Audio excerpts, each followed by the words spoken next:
Assalamualaikum warahmatullahi wabarakatuh. Semoga keselamatan, ketenangan, dan kelembutan dari Allah benar-benar sampai ke hatimu saat ini.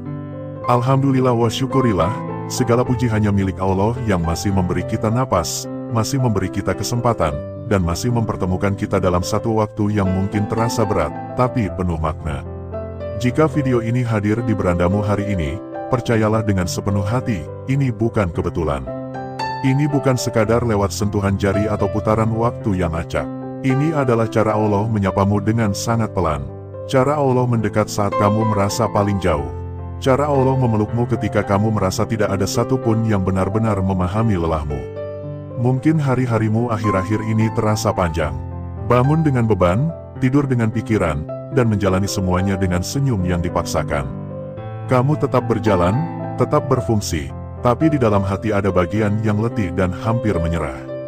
Jika saat ini dadamu terasa sesak tanpa tahu sebabnya, itu bukan kelemahan. Itu tanda bahwa jiwamu sudah terlalu lama menahan. Dan Allah mengetahui setiap getarnya, bahkan sebelum kamu berani mengakuinya. Tenanglah sejenak, dengarkan perlahan. Barangkali ini adalah waktu di mana Allah ingin hatimu beristirahat, walau hanya melalui kata-kata yang sederhana.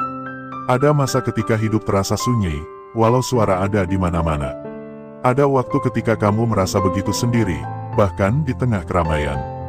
Kamu membawa banyak cerita yang tidak pernah benar-benar selesai. Banyak doa yang sudah kamu panjatkan, tapi hasilnya belum juga kamu rasakan.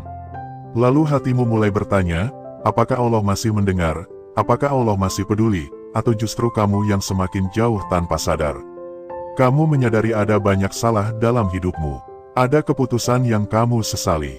Ada waktu yang terbuang sia-sia. Ada janji pada diri sendiri yang tidak pernah benar-benar kamu tepati. Semua itu membuatmu merasa kecil, merasa tidak pantas, merasa ragu untuk kembali menengadah dan meminta. Tapi di balik rasa malu itu, ada rindu yang tidak bisa kamu ingkari. Rindu untuk dekat, rindu untuk merasa tenang, rindu untuk kembali menjadi diri yang lebih jujur di hadapan Allah. Hidup memang penuh ujian dan penantian. Tidak semua orang kuat karena tidak menangis, sebagian kuat karena memilih bertahan walau air mata jatuh hampir setiap malam. Kesunyian sering menjadi teman paling setia. Saat lampu dimatikan, saat dunia terlelap, kamu berbincang dengan dirimu sendiri. Bertanya tentang arah hidup, tentang makna sabar, tentang sampai kapan harus menunggu. Kadang doamu tidak tersusun rapi, hanya berupa helaan napas panjang. Kadang hanya air mata yang jatuh tanpa suara. Tapi Allah memahami bahasa itu. Allah mengerti getaran yang tidak sanggup diucapkan. Dan di saat kamu takut kehilangan rahmatnya, sesungguhnya ketakutan itu adalah tanda bahwa hatimu masih hidup, masih berharap, dan masih ingin diselamatkan.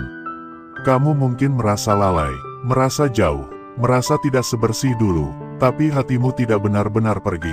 Ia hanya lelah. Ia hanya tertutup debu dari perjalanan yang terlalu panjang tanpa berhenti.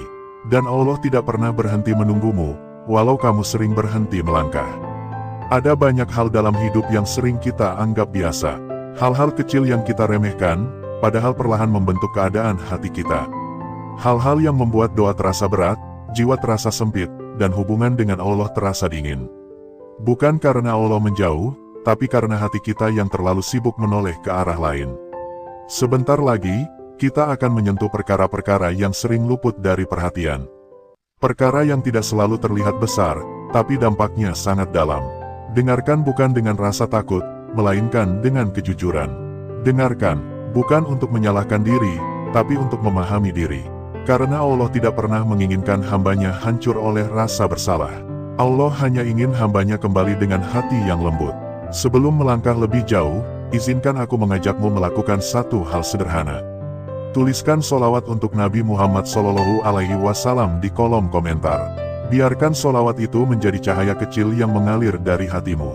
Tidak perlu indah, tidak perlu panjang, cukup tulus. Jika ada doa yang selama ini kamu pendam sendiri, tuliskan juga. Doa tentang hidupmu, tentang keluargamu, tentang hatimu yang lelah. Biarkan yang membaca ikut mengaminkan. Kita saling menguatkan, walau tidak saling mengenal. Karena Allah menyatukan hati-hati yang berharap melalui cara yang tidak kita duga. Ya Allah, kami datang dengan keadaan yang apa adanya.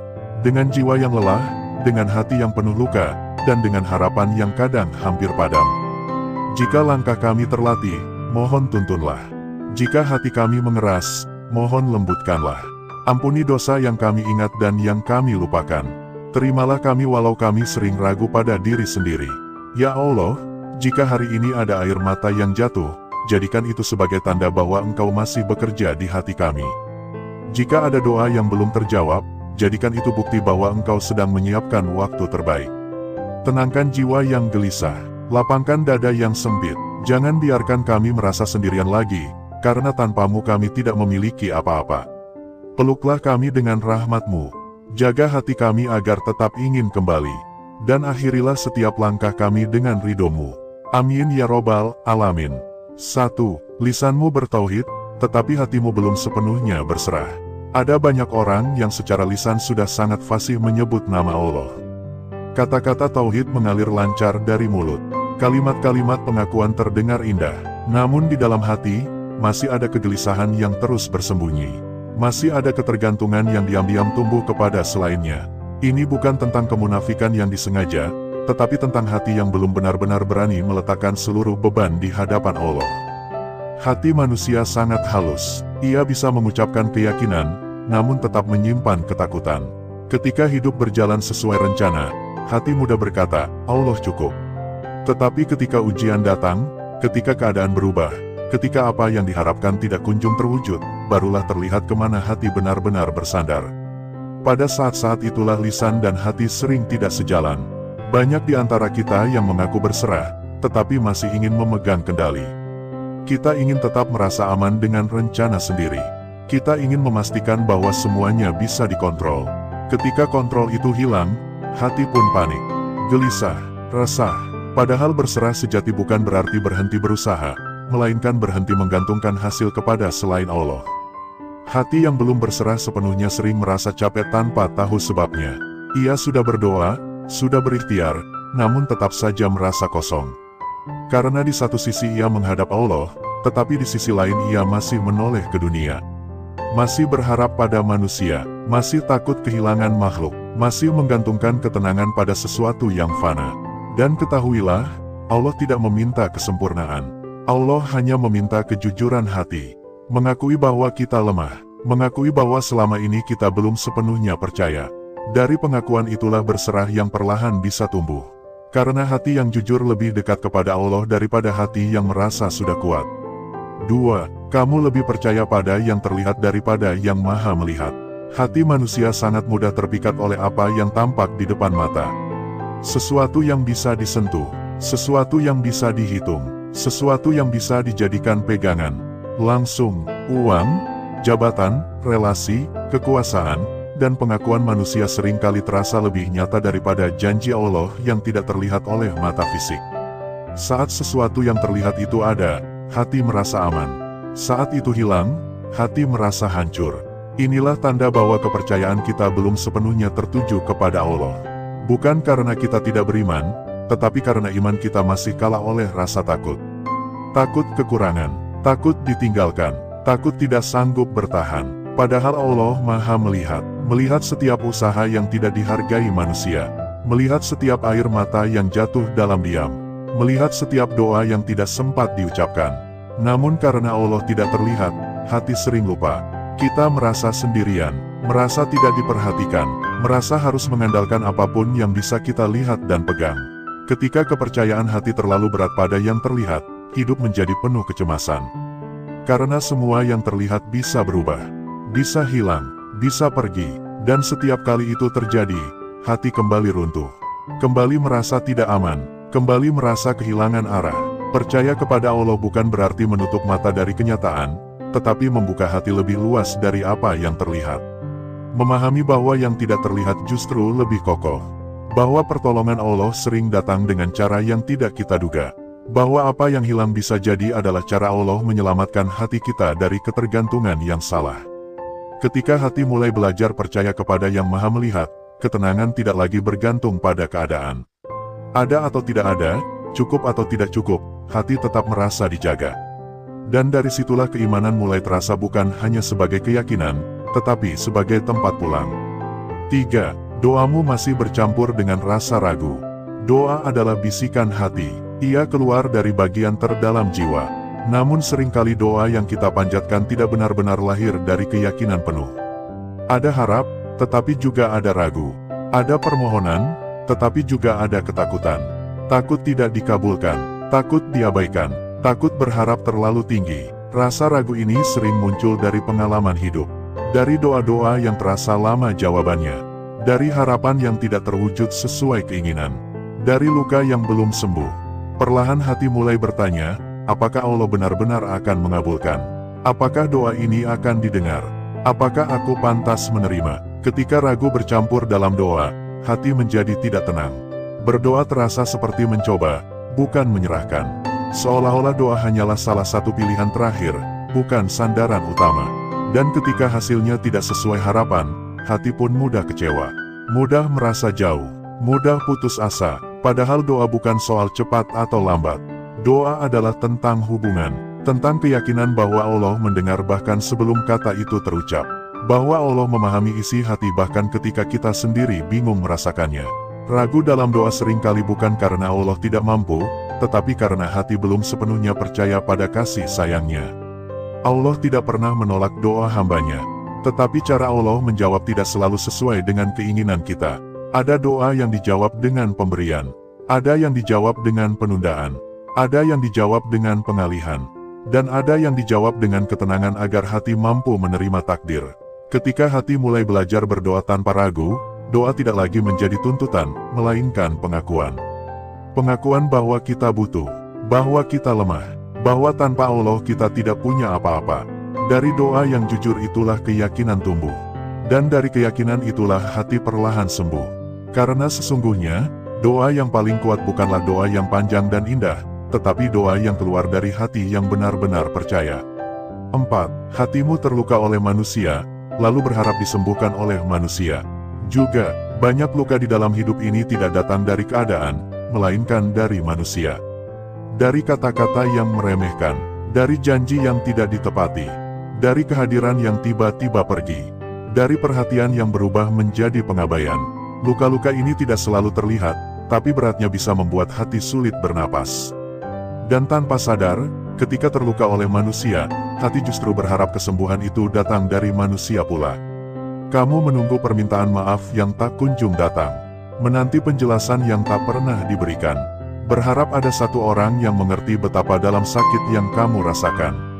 Lalu hari demi hari berlalu, dan luka itu tetap ada, bahkan semakin dalam. Karena harapanmu diletakkan pada tempat yang rapuh.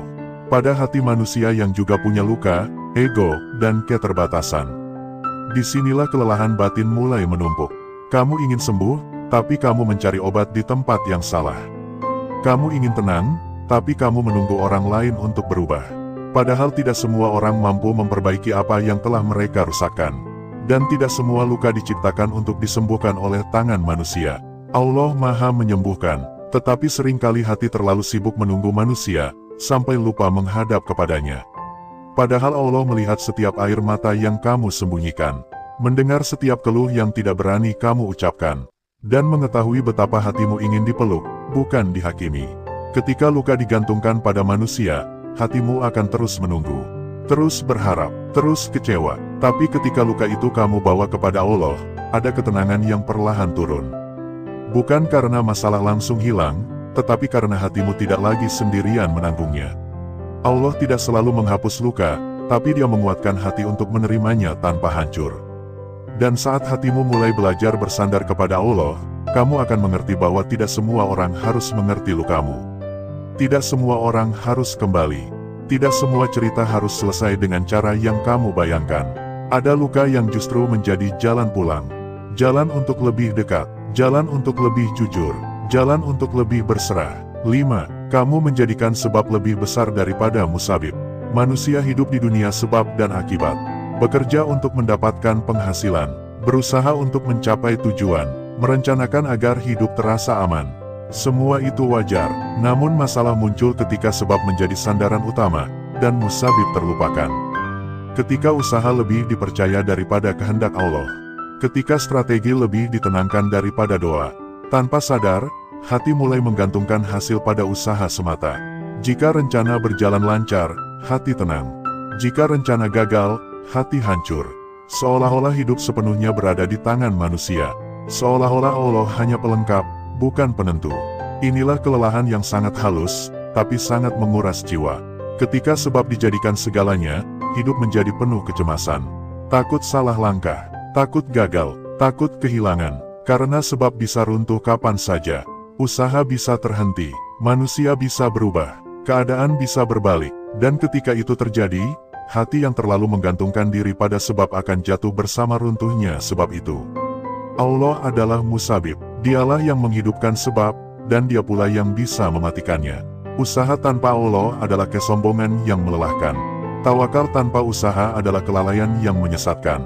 Keduanya harus berjalan bersama, namun hati harus tahu, siapa yang paling berkuasa atas hasil. Ketika hatimu mulai menempatkan Allah di atas segala sebab, ada kelegaan yang tidak bisa dijelaskan. Kamu tetap berusaha, tapi tidak lagi tercekik oleh hasil. Kamu tetap merencanakan, tapi tidak lagi hancur ketika rencana berubah. Karena hatimu tahu, ada tangan yang lebih besar dari semua kemungkinan. Menjadikan Allah sebagai sandaran bukan berarti hidup menjadi pasif. Justru sebaliknya, hidup menjadi lebih jujur, lebih tenang, dan lebih ikhlas. Karena kamu sadar, tugasmu hanyalah berusaha dengan sungguh-sungguh. Selebihnya, biarlah Allah yang mengatur dengan caranya yang seringkali jauh lebih indah dari rencanamu. 6. Imanmu naik saat lapang, goyah saat sempit. Ada masa ketika iman terasa ringan. Doa mengalir lancar, hati mudah bersyukur, semua terasa dekat dan indah. Biasanya itu terjadi saat hidup sedang lapang. Saat kebutuhan tercukupi, saat keadaan sesuai harapan. Namun ketika hidup mulai sempit, iman pun ikut terguncang. Doa terasa berat, hati terasa jauh. Pertanyaan mulai muncul, mengapa semua ini terjadi? Ini bukan karena kamu tidak beriman. Ini karena iman sedang diuji. Iman bukan tentang perasaan nyaman semata, tetapi tentang bertahan saat tidak nyaman. Tentang tetap percaya ketika tidak mengerti. Tentang tetap berharap ketika semua terasa gelap. Saat sempit, hati sering lelah. Doa terasa hampa, ibadah terasa kering. Bukan karena Allah pergi, tetapi karena hati sedang belajar berdiri di atas keyakinan, bukan perasaan. Inilah fase yang paling berat, tapi juga paling mematangkan. Iman yang hanya kuat saat lapang akan rapuh. Tapi iman yang bertahan saat sempit akan menjadi kokoh. Allah tidak menguji untuk menjatuhkan, tetapi untuk menumbuhkan. Tidak untuk menjauhkan, tetapi untuk mendekatkan. Ujian adalah bahasa cinta yang sering disalahpahami. Ketika iman terasa goyah, jangan menjauh.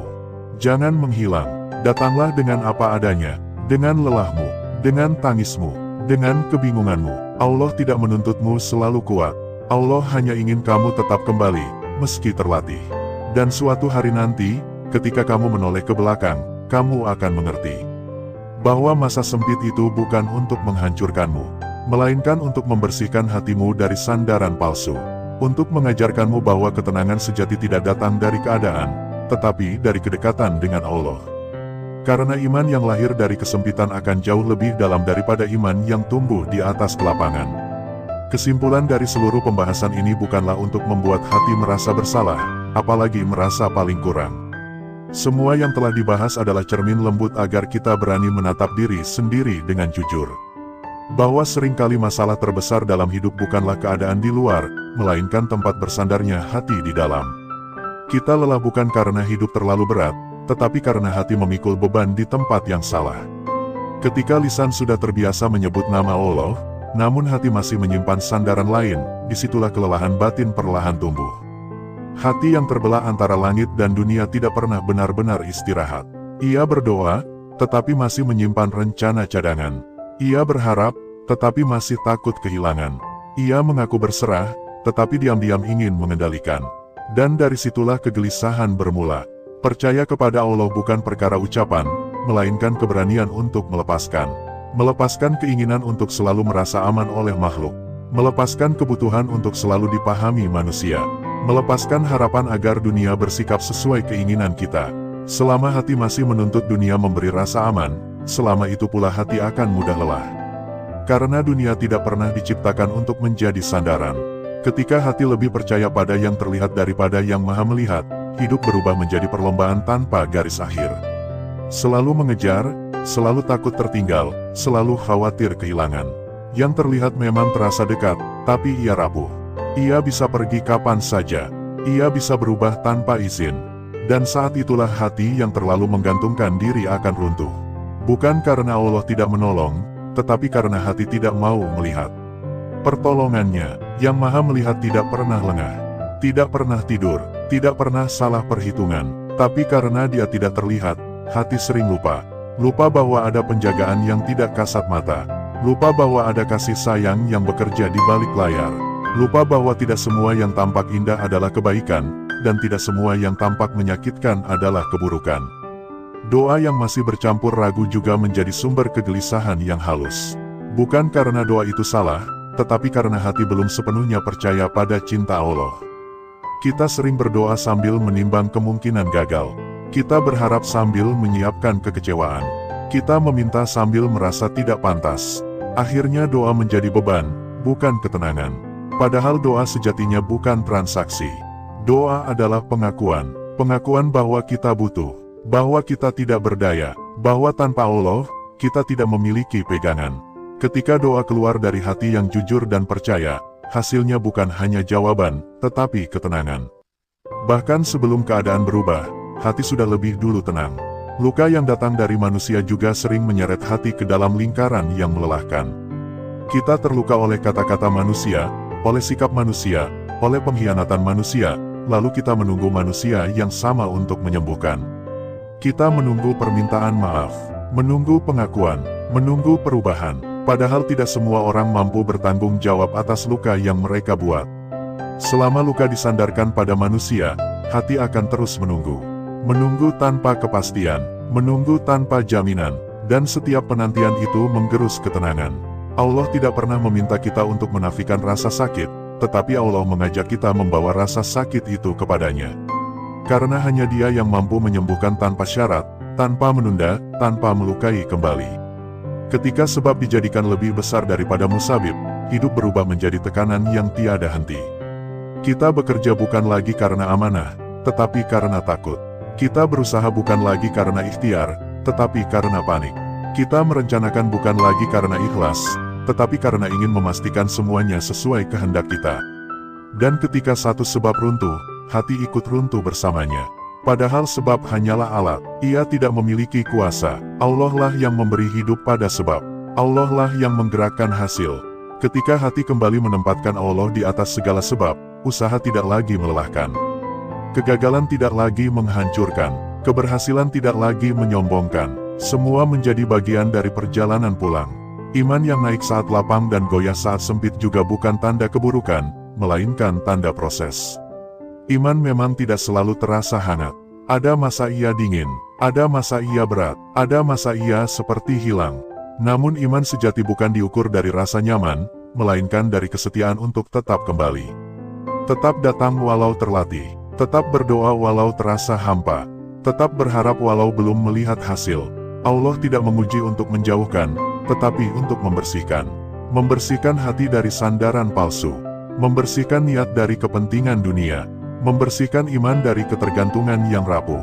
Kesempitan bukan tanda ditinggalkan, tetapi tanda sedang dipersiapkan. Dipersiapkan untuk kedekatan yang lebih dalam, untuk keyakinan yang lebih matang, untuk ketenangan yang tidak bergantung pada keadaan. Dari semua pembahasan ini, satu hal yang bisa ditarik sebagai benang merah adalah bahwa Allah tidak pernah menjadi masalah. Yang sering menjadi masalah adalah tempat hati kita berlabuh. Selama hati masih menyimpan sandaran selainnya, selama itu pula gelisah akan terus kembali. Namun saat hati mulai belajar melepaskan, meski perlahan, meski terlatih, disitulah ketenangan mulai tumbuh. Allah tidak menuntut perubahan besar dalam satu malam. Allah hanya meminta satu langkah kecil yang jujur. Satu pengakuan bahwa kita lelah. Satu pengakuan bahwa kita butuh. Satu keberanian untuk berkata, aku ingin kembali. Dan dari pengakuan itulah Allah bekerja dengan caranya yang lembut dan tidak tergesa. Jika hari ini hatimu masih gelisah, itu bukan karena Allah jauh. Itu karena hatimu sedang dipanggil untuk pulang lebih dalam. Jika hari ini doamu terasa berat, itu bukan karena Allah menolak. Itu karena Allah sedang mengajarimu bersandar, bukan menuntut. Jika hari ini hidup terasa sempit, itu bukan karena rahmat-Nya habis. Itu karena Allah sedang melapangkan hatimu, bukan keadaanmu. Dan pada akhirnya, ketenangan sejati bukan tentang memiliki segalanya, tetapi tentang menyerahkan segalanya. Bukan tentang hidup tanpa masalah, tetapi tentang hati yang tahu kemana harus kembali ketika masalah datang. Bukan tentang kuat tanpa air mata, tetapi tentang tetap percaya meski air mata jatuh. Untukmu yang sudah bertahan sejauh ini, ketahuilah bahwa Allah melihat setiap langkahmu. Setiap usaha kecilmu untuk tetap hidup. Setiap niat baik yang tidak selalu dipahami orang lain. Jangan meremehkan dirimu sendiri. Jangan menganggap imanmu kecil hanya karena kamu lelah. Justru dalam lelah itulah Allah paling dekat. Terima kasih telah meluangkan waktu untuk mendengarkan, merenung, dan membersamai kata-kata ini. Semoga apa yang disampaikan bisa menjadi pengingat yang lembut, bukan beban. Jika hatimu tersentuh, jangan simpan sendiri. Bagikan kepada mereka yang mungkin sedang lelah seperti dirimu. Karena bisa jadi, satu kalimat sederhana menjadi jalan Allah menenangkan hati seseorang. Jangan lupa untuk terus membersamai channel ini dengan doa dan sholawat. Semoga setiap konten yang hadir menjadi cahaya kecil di tengah gelapnya perjalanan hidup. Semoga Allah mempertemukan kita kembali dalam keadaan hati yang lebih tenang, lebih yakin, dan lebih dekat kepadanya. Sampai jumpa di perenungan berikutnya. Semoga Allah selalu menjaga hatimu.